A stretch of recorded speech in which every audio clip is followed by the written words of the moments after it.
Olá, pessoal! Sejam todos muito bem-vindos para mais um encontro esse de processo penal. Nós vínhamos falando a respeito de impedimentos de suspensão na aula passada. Terminamos a nossa aula na questão do Ministério Público, não é? E aí vamos dar continuidade hoje, falar um pouquinho a respeito do Ministério Público. Vamos falar também do acusado, né? Do defensor, quem são essas pessoas. Falar um pouquinho também sobre a citação, terminar citação, começar e terminar. Relembrando a vocês que quando nós tratarmos de acusado e de defensor, são as pessoas envolvidas no processo, assim como nós já tínhamos falado na nossa aula anterior. Lembram-se? O processo, ele só se inicia e ele só se compõe quando todas as partes envolvidas estiverem presentes, não é? Então, de um lado o autor, a vítima, do outro lado o réu, e para formar este triângulo, o juiz, que vai promover o processo ou que vai ser o responsável por todas as etapas processuais, está ok? Então, relembrando esses pontos, nós daremos continuidade, portanto, àquilo que já foi estudado. Então, vamos lá. Nós terminamos falando, né, dos casos de suspeição, dos casos de impedimento, lembrando que, naqueles casos, o juiz deverá ou deveria, de ofício, julgar-se suspeito ou, então, impedido para exercer a sua atividade jurisdicional, não é mesmo? E aí nós vamos falar um pouquinho do Ministério Público. Quem é o Ministério Público mesmo que nós falamos nas nossas aulas passadas, né? Ou melhor, na nossa aula passada. É aquela pessoa ou aquele responsável por lei de cuidar, né? De curatelar, ou seja, de fiscalizar a lei. Então, ele cuida da aplicação, da execução da lei. O Ministério Público, portanto, conhecido na prática como promotor de justiça, não é aquele que só acusa nas ações penais. Ele também tem o papel, ele desempenha esse papel de bem cuidar da lei. Tudo bem, pessoal? Desculpa.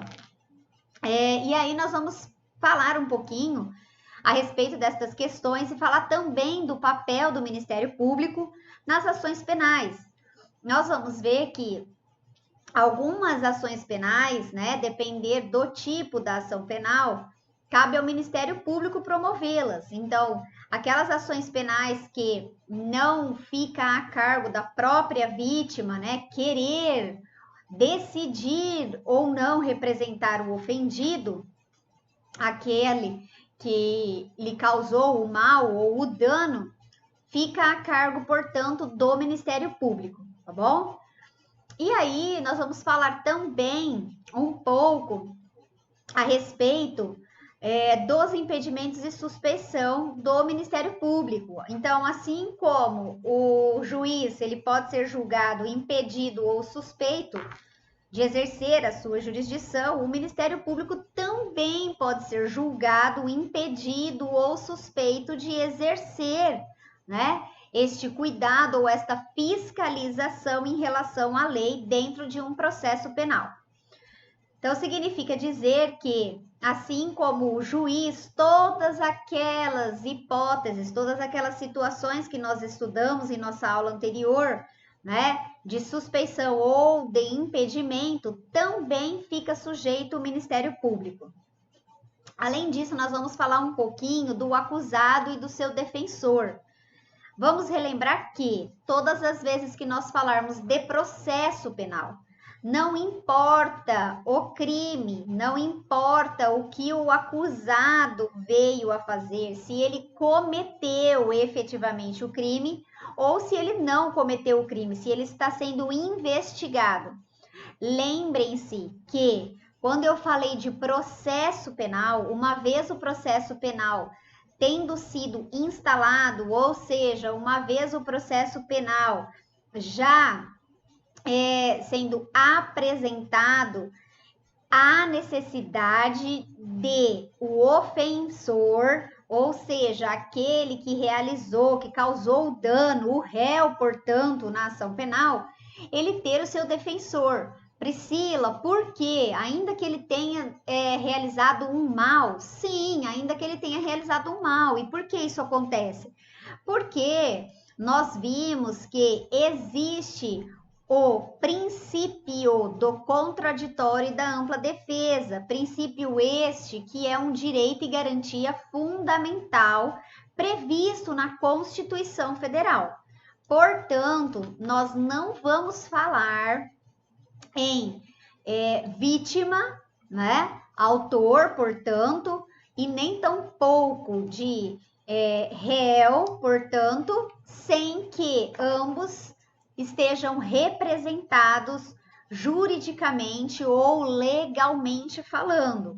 E aí, eu vou fazer a leitura com vocês do dispositivo e também de um quadro, né?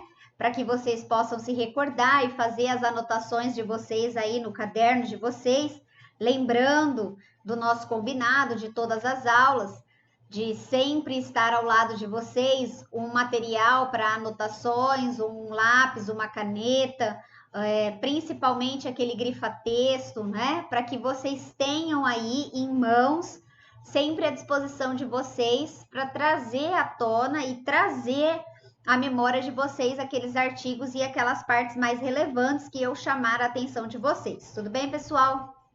Então, feito estas considerações, é importante que vocês não se esqueçam que o que nós falarmos aqui é necessário que se faça essas anotações. Então, todas as vezes que nós falarmos, né, de defensor e de acusado, o acusado ele estará no processo penal sendo representado. E esse representante de seus interesses, né, esse advogado, este procurador, portanto, que vai representar os interesses do acusado, ele pode ser aquele procurador dativo, né, ou então aquele procurador para o caso específico, para a situação específica. Então, ele pode ser indicado para aquele ato específico pelo próprio Poder Judiciário, pelo próprio juiz, né, para acompanhar o interrogatório, acompanhar a audiência, ou então aquele procurador constituído, ou seja, o ofendido constituiu um procurador, ele contratou um procurador, contratou um advogado para defendê-lo e estar com ele em todo o processo, ok? Nós vamos ver também que este advogado, que este procurador, ele não pode simplesmente, deliberadamente, sem uma justificativa, sem um fundamento, ele não pode deixar o processo, né? Ele não pode deixar os autos sem que ele faça uma fundamentação ou sem que ele faça uma justificativa ao Poder Judiciário. Inclusive, ele está sujeito a uma penalidade se assim ele o fizer, se ele abandonar o processo sem uma justificativa, tá?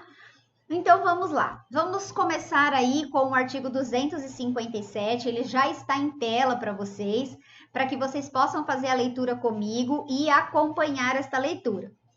Então, ele diz assim, ó, capítulo 2 do Ministério Público. Ele vai começar a contar para a gente do Ministério Público. A aula passada ele contou, né, nas situações, nas hipóteses do artigo 251, 252 e assim sucessivamente, do juiz, da figura do juiz. E agora ele vai trazer para a gente o Ministério Público. Então, diz assim, artigo 257. Caput. Ao Ministério Público cabe, inciso 1, promover privativamente a ação penal pública na forma estabelecida neste Código e, inciso 2, fiscalizar a execução da lei. Assim também, o artigo 258 nos remete às causas de impedimento e de suspeição. Então, façamos a leitura também e aí vocês já podem grifar comigo. Os órgãos do Ministério Público não funcionarão nos processos em que o juiz, grifem, ou qualquer das partes for seu cônjuge, parente, consanguíneo ou afim, vejam, as mesmas causas de impedimento, em linha reta ou colateral até o terceiro grau, inclusive, e a eles se estendem, no que lhes for aplicável, as prescrições relativas às suspeições e aos impedimentos dos juízes.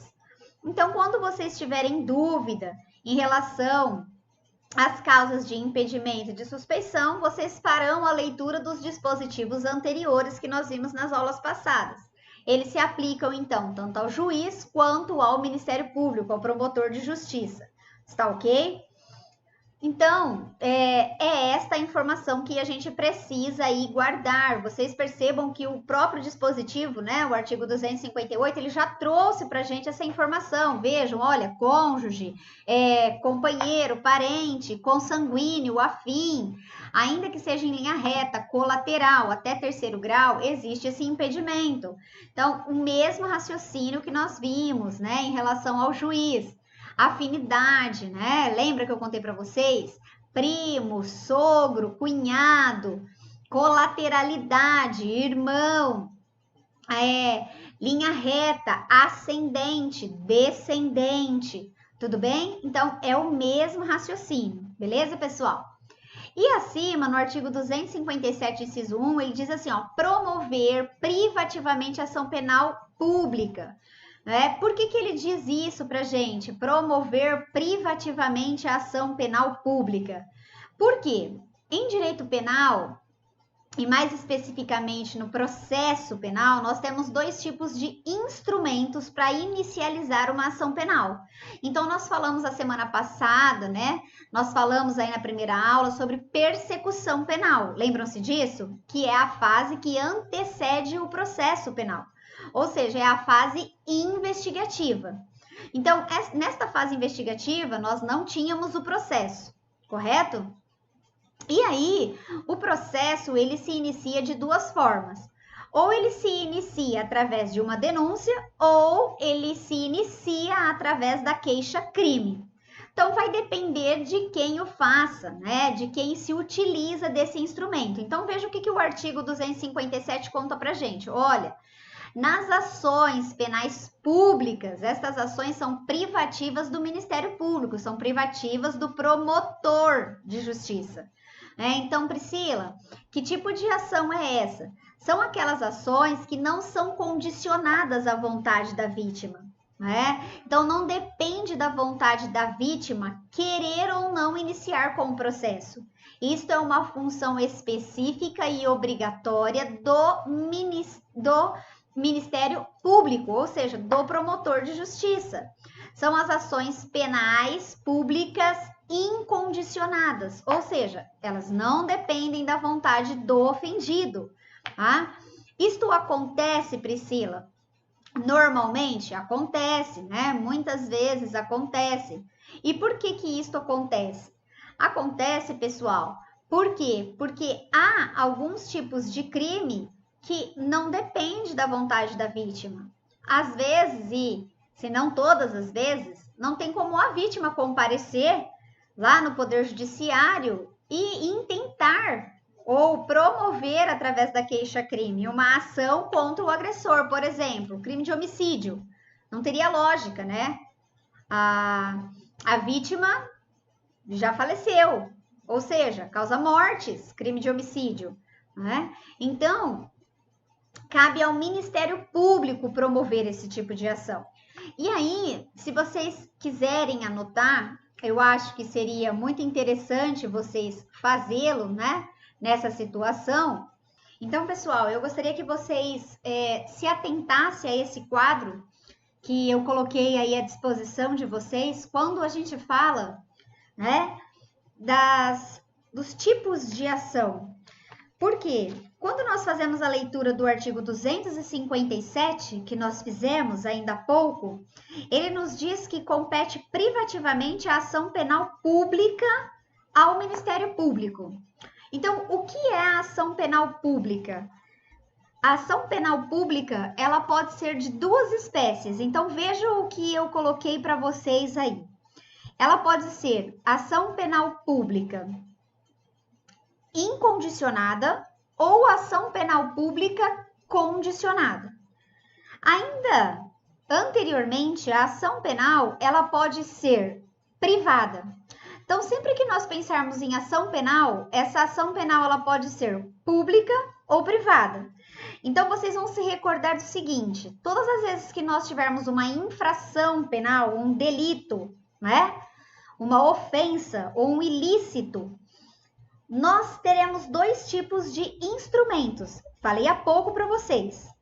Esses instrumentos serão promovidos pela denúncia ou então pela queixa-crime.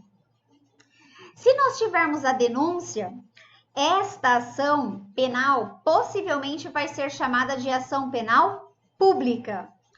Se nós tivermos a queixa-crime, ela será uma ação penal privada, ou seja, vai depender da vontade, do interesse do ofendido, portanto, ok?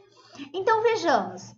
Eu coloquei assim para vocês e aí eu peço para que vocês se atentem e para que vocês façam as devidas anotações nesse momento, já copiando esse quadro que eu coloquei à disposição de vocês. Então, vejam. A ação penal pública incondicionada é aquela que não depende de prévia manifestação de qualquer das partes para ser iniciada. Então, ela não vai depender da vontade do ofendido. De quem ela depende, Priscila? Tão e unicamente do Ministério Público. É esse tipo de ação penal que trata aí o inciso 1º do artigo 257.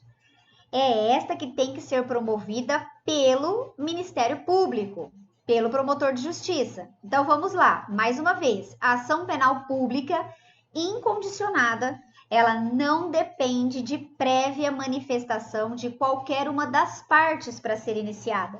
Ou seja, ela não está subordinada a nenhum requisito. Por isso, nós chamamos e nós dizemos que ela é promovida mediante a denúncia, ok?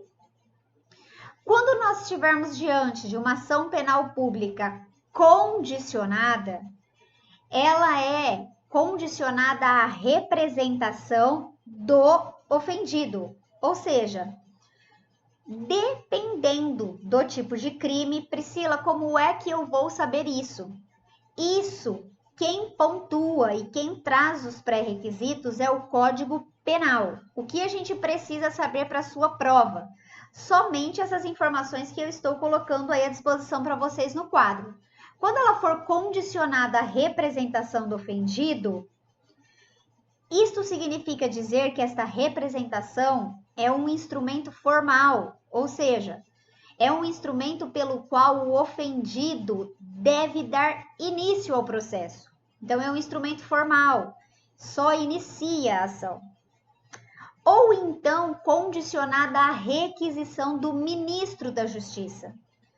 Se nós tivermos essa figura aí, ó, do ministro da Justiça, certamente nós vamos ter um crime, nós estaremos diante de um crime cometido por um estrangeiro contra um brasileiro fora do Brasil, um crime contra a honra de um chefe de governo de estado, um crime de difamação, de injúria contra o presidente da República. Por isso, nós temos esse tipo de ação, requisição do ministro da Justiça, viram?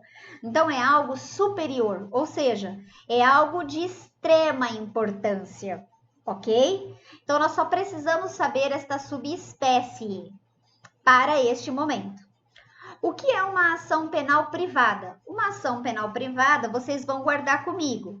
Então, logo abaixo vocês vão escrever assim, ó, ação penal privada é aquela que é promovida mediante uma queixa-crime, ou seja, depende da vontade do ofendido, depende da vontade daquele que sofreu o dano. Então, há determinados tipos de ações privadas que são propriamente ditas, ou seja, ninguém pode fazer no seu lugar, somente o ofendido. Por isso ela recebe esse nome, ó, propriamente dita. Ou então, personalíssima, artigo 236 do Código Penal. Viram que é sempre Código Penal? Priscila, por que esse tipo de ação está previsto no Código Penal? Porque é ele que vai trazer o tipo de crime que é promovido por esse tipo de ação. Então, cabe apenas ao ofendido. É intransferível esse direito. Não se transfere a ninguém, não se transfere a qualquer pessoa, tá? E aí, nós temos ainda a subsidiária da pública. O que é subsidiária? Algo subsidiário é aquele que entra no lugar. Então, ainda nós temos alguns tipos de ações penais previstos no Código Penal. E estas ações, quando previstas no Código Penal, se elas não forem promovidas pela vítima, dá-se o direito do Ministério Público promover. Isso só acontece quando houver uma inércia. Então, o que é isso, Priscila? Vejam o nome: ação penal privada subsidiária da pública. Então, inicialmente ela era pública. A regra é que ela seja pública, ou seja, quem tem que promover é o Ministério Público. Mas o Ministério Público não o faz. Ele não apresenta, ele continua inerte. Então, abre-se a prerrogativa desta ação ser promovida por queixa, mediante a inércia do Ministério Público. Ok, pessoal? Então, o que nós precisamos gravar? Qual é a informação importante, Priscila, deste quadro que eu tenho que gravar? Na ação penal pública, o Ministério Público oferece a denúncia. Na privada, o ofendido oferece a queixa. Segunda observação, os órgãos do Ministério Público, as mesmas regras de impedimento e as mesmas regras de suspeição anteriormente estudadas aplicam-se ao Ministério Público. E a terceira observação, o Ministério Público, ele promove privativamente, então é exclusivo dele, a ação penal pública. Por que ele faz isso? Porque é ele quem fiscaliza, é ele quem cuida da ação penal, é ele quem cuida da lei. Ok, pessoal? Priscila, você colocou isso, você disponibilizou isso em algum lugar no seu resumo, você fez esse raciocínio para que eu possa entender? Sim, né? Está tudo especificado neste quadro, logo abaixo para vocês. Então, vai ficar bastante fácil quando vocês fizerem a leitura deste material. Vejam, as observações que eu disse há pouco para vocês, eles estão aí, ó, enumerados como observação 1, 2 e 3. Então, observação 1, na ação penal pública, o Ministério Público oferece a denúncia. Na privada, o ofendido oferece a queixa-crime. Então, o que é denúncia e o que é queixa-crime? Apenas relembrando com vocês. São os instrumentos formais pelos quais se promovem, pelos quais se iniciam o processo. Ok, pessoal? A depender da ação ser pública ou privada. Observação 2. Os órgãos do Ministério Público aplicam-se as mesmas regras de impedimento e de suspeição anteriormente estudadas. E observação 3, o Ministério Público promove privativamente a ação penal pública. Por quê? Porque ele fiscaliza a execução da lei. E aí, logo abaixo, vocês verão que eu também fiz questão de frisar as questões relacionadas ao acusado e ao seu defensor, né? Que eu contei ainda há pouco a vocês. Então, vejam, esse quadrinho também vai ficar bastante fácil para que vocês façam a leitura, pessoal. Então, vejam só, eu contei para vocês ainda há pouco que todas as vezes que nós estivermos falando do processo penal, que todas as vezes que nós estivermos falando de processo, tanto a vítima quanto o acusado, ele tem direito de ser representado e de ter um procurador, ou seja, de ser defendido, né? Ninguém está ou ninguém vai ao Poder Judiciário sem estar representado, beleza? Então vejam, eu coloquei a seguinte informação aí para vocês, ó. Em relação ao acusado e ao seu defensor, as informações que nós precisamos saber. Todo acusado terá um defensor. Então vejam, todas as vezes que nós falarmos, que nós tratarmos de defensor, né? Esse defensor, já contei para vocês, ele pode ser constituído ou contratado. O que é constituído? É muito provável que, e isso normalmente acontece, tá, pessoal?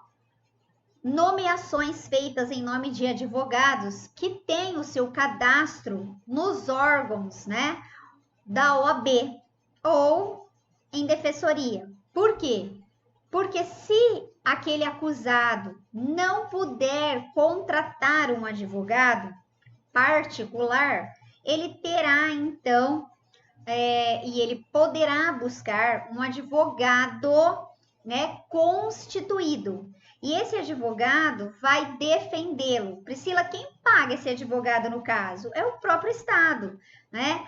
Pelos atos que ele atuar no processo, por tudo que ele fizer no processo. E aí nós temos algumas regras dentro do processo, dentro do Código de Ética e Estatuto da Ordem dos Advogados do Brasil. Isso não cabe nesse momento a vocês, tá bom? Então, ele pode ser tanto constituído quanto contratado particular, beleza? Além disso, ele pode ser dativo, nomeado pelo juiz. O que é dativo? Dativo significa aquele advogado, aquele procurador que foi nomeado para o ato em específico.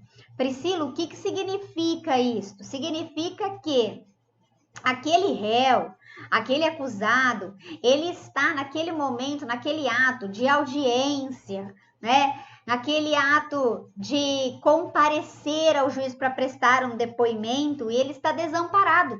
Ele não tem um defensor ali.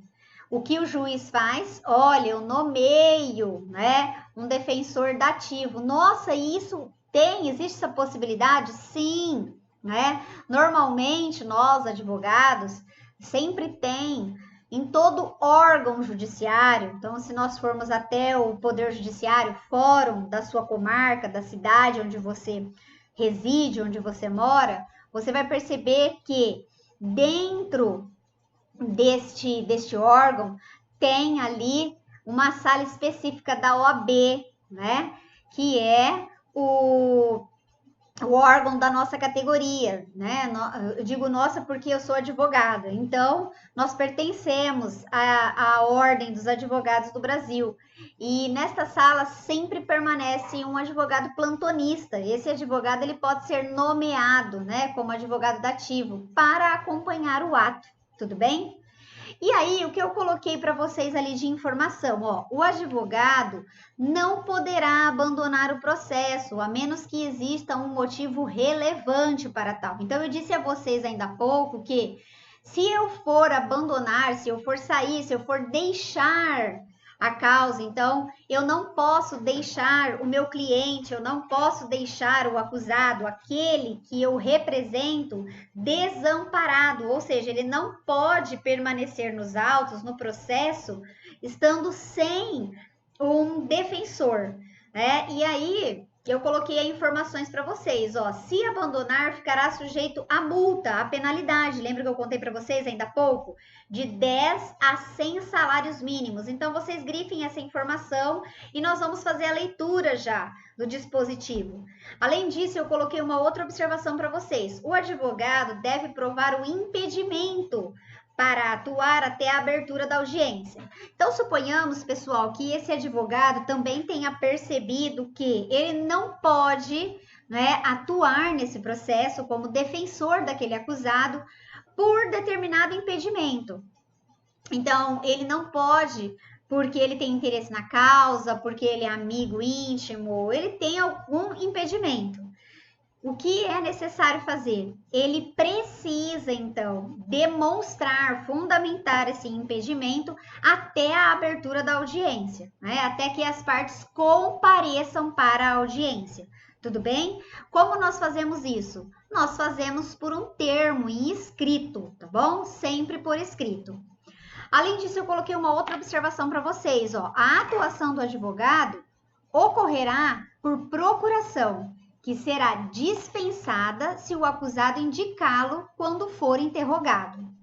Então, pessoal, ela sempre vai acontecer por uma procuração, né? Nós só podemos aí representar os nossos clientes se nós tivermos a procuração nos autos. Se nós não tivermos essa procuração nos autos, nos permitindo representá-lo, nós não podemos, então, fazer parte do processo, está ok? Então, pessoal, vamos lá fazer a leitura referente aos dispositivos desse conteúdo que nós mencionamos. Vejam, o capítulo 3 diz assim para nós: do acusado e do seu defensor. Artigo 261. Nenhum acusado, ainda que ausente ou foragido, será processado ou julgado sem defensor. Então, aquilo que eu já contei para vocês, nenhum acusado irá comparecer ao Poder Judiciário sem defensor. Parágrafo único. A defesa técnica, quando realizada por defensor público ou dativo, será sempre exercida através de manifestação fundamentada. Lembra que eu contei para vocês? Toda manifestação, independente do procurador ser público, do procurador ser constituído, do procurador ser dativo, do procurador ser contratado, ela tem que ser fundamentada. O que é fundamentada? Tem que ser por escrito, tudo bem? Artigo 262. Ao acusado menor dar-se-á curador. Quem é curador no processo? Seja processo civil, seja processo penal. Procurador é aquele que é chamado, né, ao processo quando a parte é menor e ela deve ser representada, deve ser cuidada. Então, tanto em relação aos bens quanto em relação aos atos. Então, ele vai prestar auxílio, vai cuidar destes bens, dos atos da vida, seja na esfera penal ou seja na esfera civil. Esta é a figura do curador. Além disso, o artigo 263 nos diz assim: se o acusado não o tiver, ser-lhe-á, não tiver o quê? Defensor, ser-lhe-á nomeado defensor pelo juiz, ressalvado o seu direito de, a todo tempo, nomear um outro de sua confiança ou a si mesmo defender-se, caso tenha a habilitação para fazê-lo, né?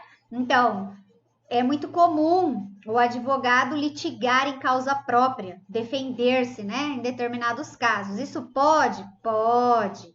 Parágrafo único. O acusado que não for pobre será obrigado a pagar os honorários do defensor dativo arbitrados pelo juiz. É o que a gente chama aí de honorários advocatícios.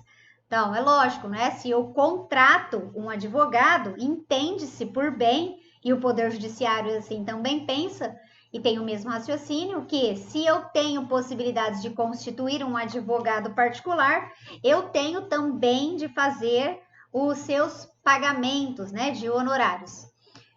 Artigo 264, desculpe.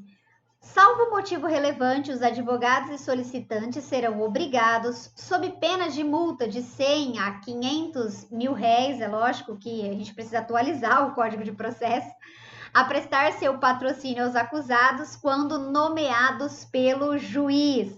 Lembra que eu contei para vocês lá nas informações constantes no nosso resumo, que estará disponível para vocês?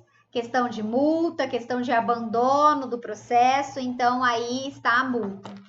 Artigo 265. O defensor não poderá abandonar o processo senão por motivo imperioso, né? O que é imperioso? Olha, relevante, urgente, comunicado previamente ao juiz sob pena de multa de 10 a 100 salários mínimos, sem prejuízo das demais sanções cabíveis. Então, se houverem, né? Se o juiz achar necessário fixar demais sanções, ele pode fazer. Tudo bem, pessoal? Além disso, o parágrafo único ele nos diz o seguinte, continuando ainda a falar sobre o abandono do processo ou o não comparecimento do defensor. O que nós já falamos também. Então, vejam. Parágrafo 1º. A audiência poderá ser adiada se, por motivo justificado, o defensor não puder comparecer. Vejam, a semana passada nós tivemos aí uma eventualidade, né, que virou e viralizou notícia, né, em âmbito nacional e até internacional do que aconteceu na região de Araçatuba. Para quem mora próximo à cidade de Araçatuba e para quem mora em Araçatuba sabe do que eu estou falando, do mega assalto que nós tivemos. E nós tínhamos audiências previstas na segunda-feira próxima, né? Elas foram desmarcadas e este motivo foi justificado, tá bom? Então é isso que está dizendo aí o parágrafo 1º. Olha, a audiência ela pode ser adiada sim, desde que o motivo seja justificado. Por quê? Porque naquela ocasião, naquele dia, a própria cidade, né, comarca de Araçatuba, pediu, solicitou e impediu que alguns dos seus cidadãos, que os transeuntes saíssem e se locomovessem em determinados locais. Então, muitos profissionais deixaram de comparecer em seus locais de trabalho, né? Eles mantiveram os locais, inclusive, fechados, tá bom? Parágrafo 2º. Incumbe ao defensor provar o impedimento até a abertura da audiência. Já tinha colocado essa informação para vocês lá no nosso resumo. Não o fazendo, o juiz não determinará o adiamento do ato algum, não determinará o adiamento de ato algum do processo, devendo nomear um defensor substituto, ainda que provisoriamente, ou só para o efeito do ato. Lembra que nós falamos do defensor dativo só para o ato. Então, aquele defensor constituído não foi, não compareceu, não justificou. E aí, o que faz? Nossa, desmarca tudo, para porque ele não compareceu e também não justificou? Não, né? Nomeia-se um defensor dativo para aquele ato. Artigo 266. A constituição de defensor impedirá de instrumento, né? Independerá de instrumento de mandado, se o acusado o indicar por ocasião do interrogatório. Então, pode ser, pessoal, que no ato do interrogatório, o acusado ele esteja de acordo com o advogado que o represente, com o procurador, e aí na própria audiência ou no próprio interrogatório nós já apresentemos a procuração, naquele ato em específico, tá? E não antes do processo ou antes do ato. Artigo 267. Nos termos do artigo 252, não funcionarão como defensores os parentes do juiz. O que é isso mesmo? Visualizei uma hipótese de parentes, afinidade, amizade, inimigo, hipóteses de suspeição e de impedimentos. O mesmo raciocínio para o juiz, para o Ministério Público, para os advogados, ou seja, para os auxiliares, procuradores, tá bom? Então, vejamos. Feito essas observações, nós vamos falar um pouquinho sobre citação. O que é citação, Priscila? O que eu posso entender por citação? Você vai lembrar sempre assim, ó. Citação é o ato pelo qual o réu fica sabendo, né? Ele tem conhecimento que contra ele existe um processo, existe uma demanda. Então, ele precisa ser chamado no processo, ele precisa ser informado que contra ele existe algo. Como é que ele vai ficar sabendo? Somente com um ato. E que ato é esse? A citação. Alguém vai lá até ele e chama ele ao processo. Alguém vai até ele e informa ele que contra ele existe um processo, tá? Por que ele tem que ser informado? Porque nós falamos até agora que ninguém comparece ao processo, seja vítima, seja acusado, sem a devida representação processual. Por quê? Porque nós temos o princípio do contraditório e da ampla defesa, princípio esse previsto no artigo 5º da Constituição Federal, direito e garantia fundamental, portanto. Então, nós vamos lembrar assim, a citação é importante porque o réu sabe que contra ele existe um processo e que desta forma ele precisa defender-se, ok, pessoal? E aí existem determinados tipos de citação. Então, existe a citação pessoal, existe a citação por hora certa, existe a citação por carta precatória, existe a citação por carta rogatória, existe a requisição, que é aquela citação de um militar, que é aquela citação de um funcionário, de um servidor público, né, que deve dar também a publicidade e a informação ao seu próprio chefe, ao seu superior hierárquico, está ok? Então, vai depender da situação. Porém, os pré-requisitos desta citação são sempre os mesmos. Então, o que deve conter a citação? Né? O que deve conter, quais as informações, quais os pré-requisitos que deve ter neste mandado de citação? Estão previstos aí no capítulo 1º, né, das citações. Então, vejamos, ele diz assim, ó, título 10 das citações das intimações, capítulo 1º das citações. Então, artigo 351. A citação inicial far-se-á por mandado, quando o réu estiver no território sujeito à jurisdição do juiz que a houver ordenado. Então, você vai lembrar sempre assim, do que nós já dissemos nas nossas aulas iniciais. O juiz exerce sua jurisdição no território que ele pode exercer, ou seja, naquele espaço específico. Lembra que eu dei de exemplo para vocês? Em Birigui nós não temos Justiça Federal. Qual a Justiça Federal que responde por Birigui? Justiça Federal de Araçatuba. Ou seja, o juiz de Araçatuba, ele exerce a sua jurisdição em Araçatuba e em Birigui. É isso que está dizendo o artigo 351. Olha, a citação, o mandado de citação e o juiz, ele vai exercer a sua jurisdição naquele território que lhe houver ordenado, ou seja, onde ele for investido de poder jurisdicional, beleza? Então, feito isso, o artigo 352 diz assim, o mandado de citação, se alguém já foi citado aqui, né, vai entender do que eu estou falando, sabe do que eu estou falando. Quando você recebe uma carta de citação, chamando você para comparecer a um ato processual, ele vai trazer estas informações aí. Então, vejam só, inciso 1, o nome do juiz que expediu o ato, o nome do querelante nas ações iniciadas por queixa. Ó, nome do querelante nas ações iniciadas por queixa. Olha o seu raciocínio como tem que ser feito. Querelante, vítima, autor, ação iniciada por queixa. Nós estamos falando aqui de uma ação penal pública ou de uma ação penal privada, se ela é iniciada por queixa. De uma ação penal privada. Lembra dos dois instrumentos que eu falei para vocês ainda há pouco? Para iniciar um processo? Ou denúncia ou queixa-crime. Então, se nós tivermos denúncia, ação penal pública. Se nós tivermos queixa-crime, ação penal privada. Então, querelante, vítima, eu tenho o nome da vítima. Ou seja, naqueles tipos de ações em que elas são iniciadas por queixa. Além disso, o nome do réu, ou se esse réu for desconhecido, seus sinais característicos. O que são sinais característicos, Priscila?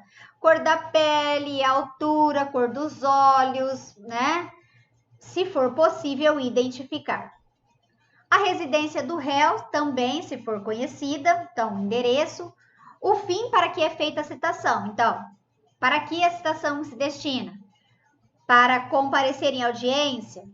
Para dar ciência que contra ele existe um processo para se defender? para que ele compareça para um depoimento como testemunha? Não sei, né? Então, depende, tem que ser especificado qual fim. O juiz e o lugar, o dia, a hora em que o réu deve comparecer. Então, ele deve comparecer a uma delegacia? Ele deve comparecer ao fórum? Qual é o objetivo? Qual é o fim? A subscrição do escrivão e a rúbrica do juiz. Olha, do escrivão, então vai ser bastante comum nós termos o carimbo, do serventuário, do escrevente, o nome do juiz que despachou, tudo bem? Artigo 353. Quando o réu estiver fora do território da jurisdição do juiz processante, será citado mediante precatória. Então, você grifa essa palavra aí, ó, precatória. O que é precatória, Priscila? Precatória significa que o réu, aquela pessoa que eu estou chamando no processo, ele não está aqui em Birigui. Ele está em um outro lugar. Ele não está na jurisdição do juiz que eu estou entrando com o processo. O que o juiz faz? O juiz, ele recebe meu processo, ele vai receber minha queixa, ele vai receber a minha ação e ele vai analisar os requisitos, vai dizer assim, olha, realmente, pelo endereço, o réu não se encontra aqui. Como é que eu vou citá-lo? Eu vou, então, pedir ajuda. A quem? Ao juiz de onde ele se encontra. E como é feito isso? Através de uma precatória. Então, há necessidade de uma carta precatória. Então, carta precatória são juízes de comarcas de jurisdição diferente. Deu para entender? Juízes, comarcas diferentes. Carta precatória, beleza? O que tem que conter essa carta precatória? Está também escrito aqui, Priscila, nos dispositivos? Sim, está descrito no dispositivo. Vejam o que tem que conter a carta precatória. O juiz deprecado e o juiz deprecante. Priscila, o que é juiz deprecado? Para onde a carta vai.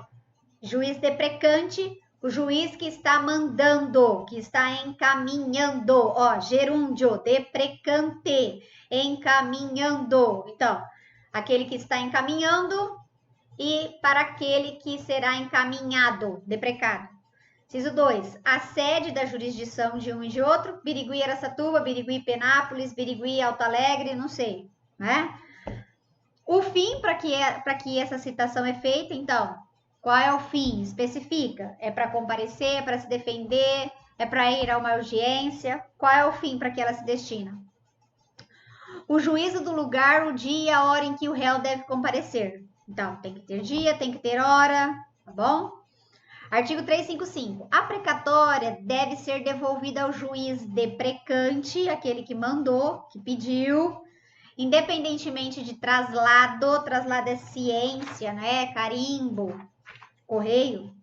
Depois de lançado, cumpra-se e de feita a citação por mandado do juiz deprecado. Então, depois que cumpriu a diligência, depois que cumpriu essa citação, então, independente de traslado, devolve para onde? Devolve lá para o juiz que pediu, né? Então, o deprecante, aquele que pediu, tem a carta devolvida. Olha, foi encontrado o réu, né? Ele já está ciente, ele assinou a citação. Ele está ciente que no dia, na hora, no local, ele vai comparecer. Tá? Então, tem que ser devolvido. Parágrafo 2º. Certificado pelo oficial de justiça que o réu se oculta. Ou seja, ele, ó, dá linha. Isso acontece muito, com muita frequência, né? Então, se ficar percebido que ele se oculta para não ser citado, a precatória será imediatamente devolvida. Então, vai ser devolvida para o juiz deprecante. E aquele que realizou, o funcionário, né, o oficial de justiça que realiza a citação, o que ele faz? Ele coloca por escrito no mandado de citação. Olha, o réu se oculta para fins de não ser citado. Perceberam? Então, ele coloca por escrito. Tudo é por escrito. E aí, o artigo 356 diz assim, ó, se houver urgência precatória, que conterá um resumo dos requisitos enumerados no artigo 354, né, juízos, nome, poderá ser expedida por via telegráfica. É lógico que hoje é muito mais fácil a via telegráfica, né? Depois de reconhecida a firma do juiz, aqui a estação expedidora mencionará. Hoje, pessoal, a gente tem até a possibilidade, né, que foi aí autorizada a citação no processo civil via WhatsApp, né, devedor de pensão alimentícia. Nossa, verdade, verdade. Tá? Para facilitar naqueles casos que o réu se oculta, ele tenta se ocultar, ele tenta dar linha para não ser citado, beleza? E aí, o artigo 357 vai trazer para a gente os requisitos desta citação por mandado.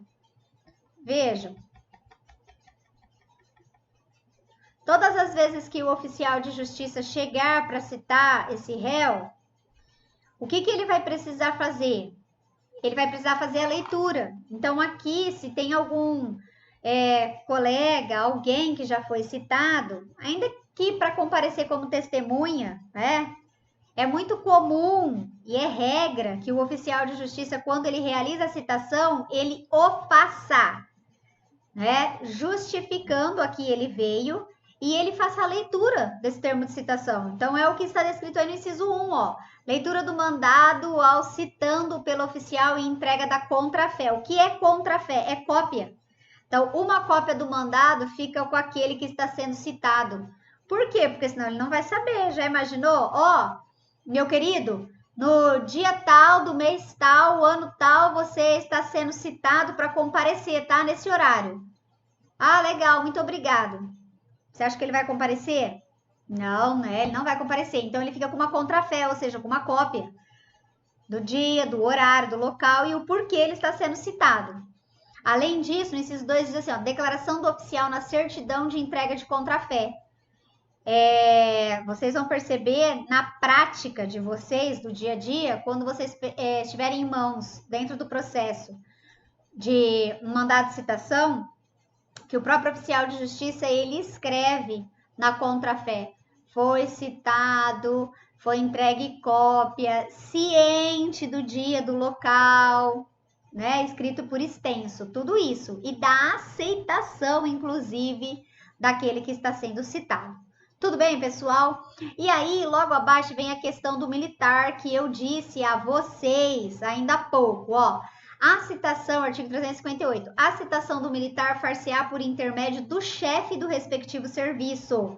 Por quê? Porque militar tem regras, né? Observância interna própria, tá bom?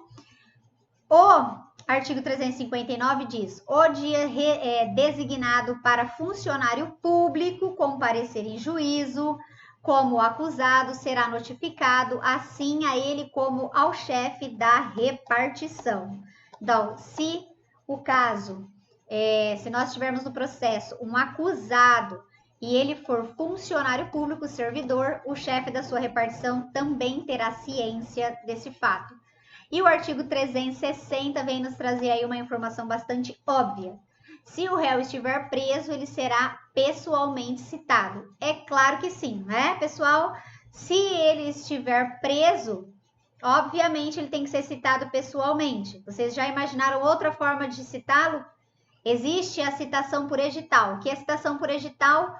Publicação em diário oficial ou em jornais de grande circulação.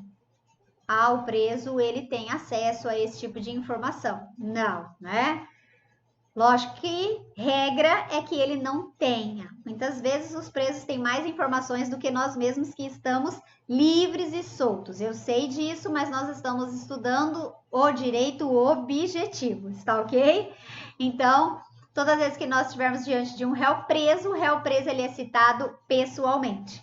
E aí o dispositivo logo abaixo, 361, ele nos conta assim, ó, se o réu não for encontrado, ele será citado por edital, né? Que é o que a gente está falando. A citação por edital é aquela citação por instrumentos de grande circulação, ou seja, Diário Oficial da União, e aí aqueles que têm o hábito de entrarem, né, ou de percorrerem órgãos da administração pública, é bastante comum nós vermos afixado na entrada do fórum, da administração pública, esses editais, ou seja, aquelas pessoas que estão sendo citadas, que não foram encontradas pelos jornais de grande circulação. Tudo bem?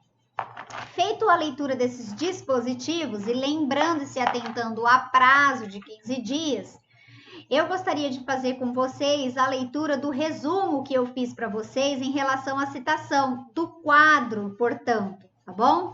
Então, vejam aí o quadro que eu preparei para vocês. Vai ficar bastante fácil também a memorização. Vamos abrir o quadro para que a gente possa, então, fazer o nosso raciocínio e as anotações necessárias. Então, eu coloquei assim no quadro para vocês, ó. Citação é o ato pelo qual o réu toma a ciência de que existe um processo contra si, possibilidade de exercer o contraditório e a ampla defesa. Então, lembre-se, todas as vezes que houver a citação, é o ato pelo qual o réu vai tomar ciência que contra ele existe um processo e aí ele é chamado a se defender, correto?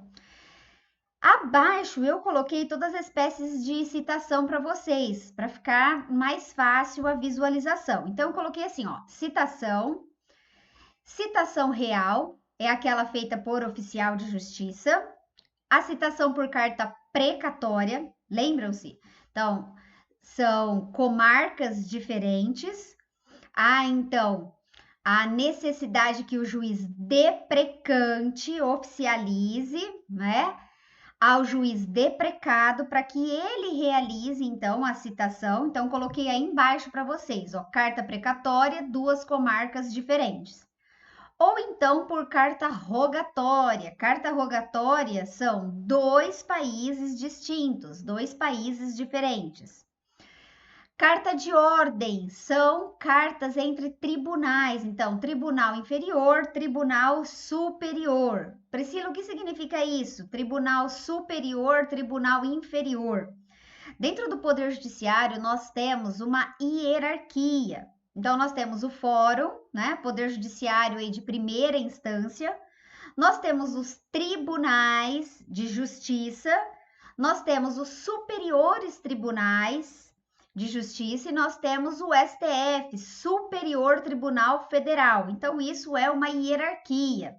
Se houver a necessidade aí de citação entre esses tribunais, o instrumento para o qual é necessário se fazer a citação é chamado, portanto, carta de ordem. E o ofício requisitório. Lembram-se que durante a leitura dos artigos anteriormente estudados, eu disse a vocês que todas as vezes que nós tivermos a citação de um militar, citação de um funcionário público para que compareça em juízo, há necessidade deste chefe ou do superior hierárquico tomar conhecimento desta citação. Então, qual é o nome, Priscila, deste instrumento? Ofício requisitório. E aí eu coloquei logo abaixo para que vocês tenham esta informação, tá? Citação do militar, e aí coloquei entre parênteses, chefe do serviço, para que ele tome conhecimento. Citação do funcionário público, também informação ao chefe do serviço e ao réu preso. Lembra que nós falamos? Réu preso. Como ele é citado, esse réu preso? Todas as vezes ele é citado de forma pessoal, ou seja, se ele está preso, não há que se falar em citação por edital ou citação por outro meio. A citação é feita pessoalmente. E aí, nós estudamos também as modalidades de citação ficta, né? Que são aquelas modalidades que nós não sabemos, nós não encontramos, nós não temos como saber quem ou onde está o réu. Então, eu coloquei assim para vocês, ó, citação ficta, citação por edital, né? O edital ele é publicado sempre em diário oficial da União ou nos meios de comunicação de grande circulação e a citação por hora certa. Citação por hora certa, pessoal, coloquei aí para vocês também, para vocês se lembrarem, é uma inovação legislativa, né? A citação por hora certa, ela só ocorre depois que o oficial de justiça ele sinaliza no mandado de citação que o réu ele está tentando se ocultar para que ele não seja citado. E se isso ficar evidenciado, depois que ele tentar citá-lo por 2 vezes, ele pode então fazer uma citação por hora certa, né? Como estudado lá no dispositivo, ele pode sim fazer esta citação com hora marcada, já inclusive avisando um vizinho, um familiar ou qualquer pessoa que se encontre naquele local que em tal dia e tal horário ele estará ali para citar, para dar ciência ao réu de que contra ele corre, né, se tem um processo. Lembrando do que nós dissemos entre a leitura dos artigos, que não existe revelia, assim como existe no processo civil. Por quê? Quando o réu é citado e ele não comparece em juízo, ser-lhe-á nomeado um defensor dativo para todos os momentos. Tudo bem? Então, lembrando aí destas características específicas para o processo penal, ok? Então, eu espero que vocês anotem esse quadro e que vocês possam aí memorizá-lo, tá bom, pessoal? Também gostaria que vocês fizessem a leitura desses dispositivos novamente para que a gente então iniciasse os nossos estudos em intimação no nosso próximo encontro. Fiquem com Deus, até mais.